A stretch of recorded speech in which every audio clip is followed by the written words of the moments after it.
Oke, pada kesempatan kali ini kita akan belajar tentang ciri khusus dari beberapa jenis tumbuhan. Jadi ini adalah lanjutan dari pembelajaran ciri khusus makhluk hidup. Pada pembelajaran yang pertama, kita sudah membahas tentang ciri khusus dari beberapa jenis hewan.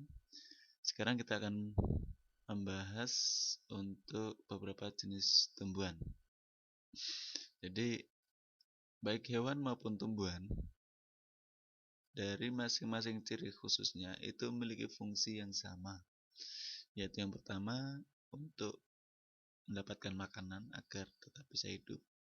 Kemudian yang kedua adalah untuk bertahan atau mempertahankan diri dari para pemangsa atau makhluk hidup yang lain yang mengganggu keberadaannya. Berarti kan ada kesalahan teknis ya, tidak apa-apa. Ini adalah tumbuhan yang akan kita pelajari ciri khususnya. Ada embun matahari, kemudian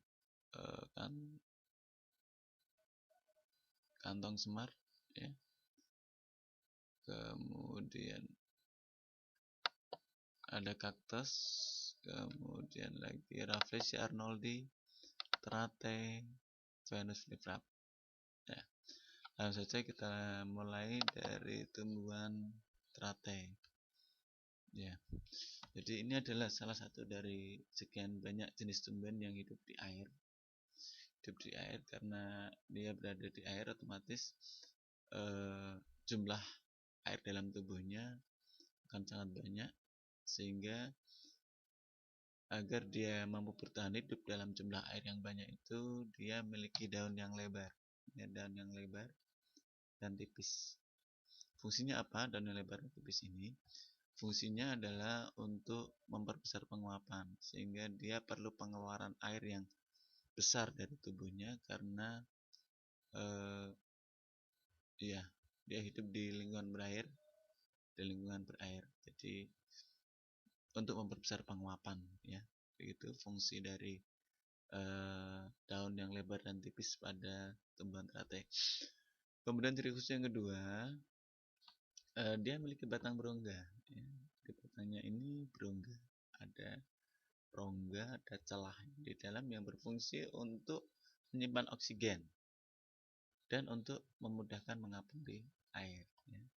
Jadi itu adalah ciri khusus dari tumbuhan terate. Yang pertama, memiliki daun yang lebar dan tipis yang berfungsi untuk memperbesar penguapan, dan memiliki batang berongga yang berfungsi untuk menyimpan oksigen dan memudahkan mengapung di air.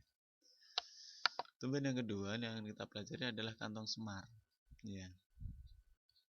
Jadi tumbuhan ini memiliki kantong seperti guci yang ada penutupnya ya. Ada kantongnya seperti guci. Bagus sekali. Kemudian ada penutupnya juga. Ada penutupnya. Permukaan kantong tersebut sangat licin sehingga mengakibatkan serangga akan mudah terpeleset dan masuk ya. Jadi serangga jika hinggap di permukaan kantong ini akan terpeleset dan masuk. Di dalam kantong tersebut sudah tersedia cairan yang berfungsi untuk mencerna serangga yang masuk. Kantong semar termasuk tumbuhan insektivora, yaitu tumbuhan pemakan serangga. Tumbuhan ini makan serangga untuk memenuhi kebutuhan nitrogen karena ia hidup di rawa-rawa yang sangat miskin akan nitrogen. Ini adalah kantong semar ya. Jadi khususnya dia termasuk pemakan serangga. Kemudian tumbuhan berikutnya yang kita pelajari adalah tumbuhan embun matahari. Jadi pada tumbuhan ini terdapat cairan yang bergemerlap bila terkena sinar matahari. Kemudian jika ada serangga yang menyentuh daun, akan mengakup untuk mencengkram serangga tersebut. Kemudian akan dihancurkan dengan cairan pencerna tersebut. Jadi ini embun matahari, dia akan mengakup serangga yang menyentuh rambut ini ya. Untuk lihat lebih jelasnya bagaimana embun matahari ini menangkap serangga, kita lihat video berikut. Perhatikan ya, ini embun matahari ya, ada serangga yang menempel.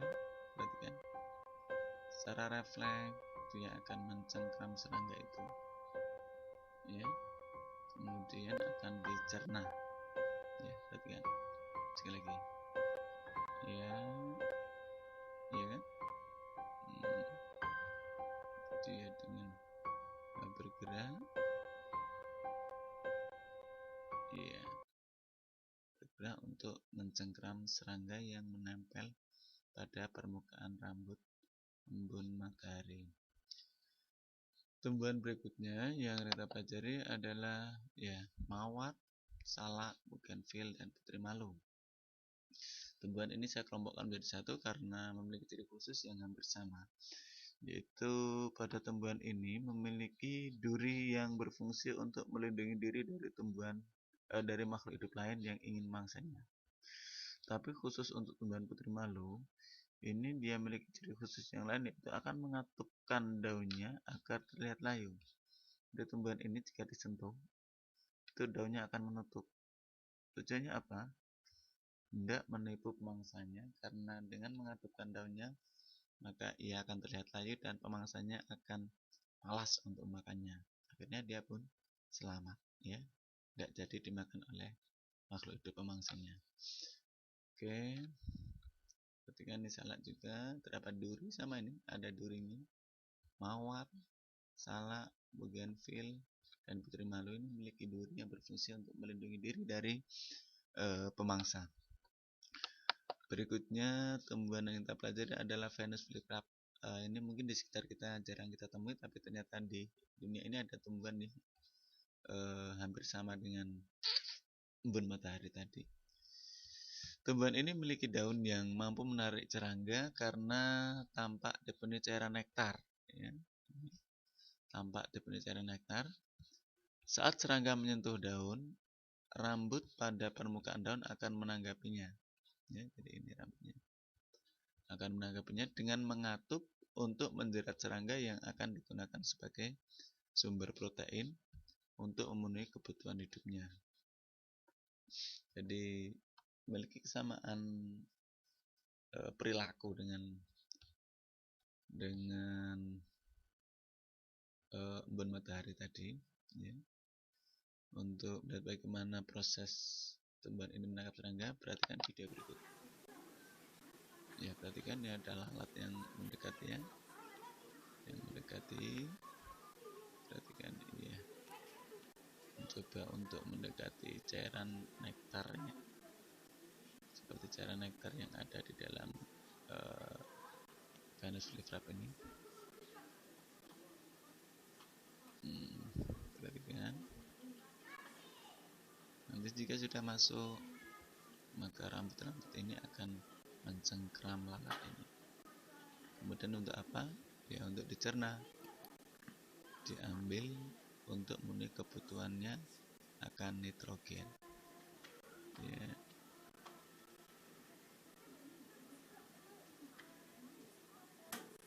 Perhatikan, ya. 1, 2, iya 3. Terperangkap alat ini sampai akhirnya mati. Kemudian tubuh lalat ini dicerna untuk sebagai sumber nitrogen. Berikutnya ya, tumbuhan jati, mahoni, dan pohon kapuk ya. Tumbuhan ini juga memiliki kesamaan ciri khusus, yaitu akan menggugurkan daunnya saat musim kemarau. Hal ini dilakukan untuk memperkecil penguapan saat air di tanah sangat sedikit. Jadi pada musim kemarau jumlah air di tanah sangat sedikit.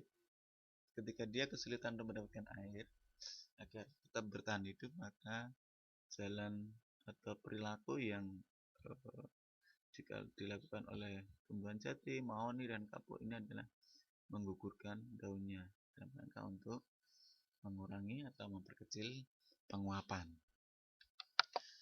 Selanjutnya ya kita akan belajar tentang bunga Rafflesia arnoldi atau bunga raksasa, itu ya, bunga terbesar di dunia gambarnya, dan bunga bangkai atau Amorphophallus.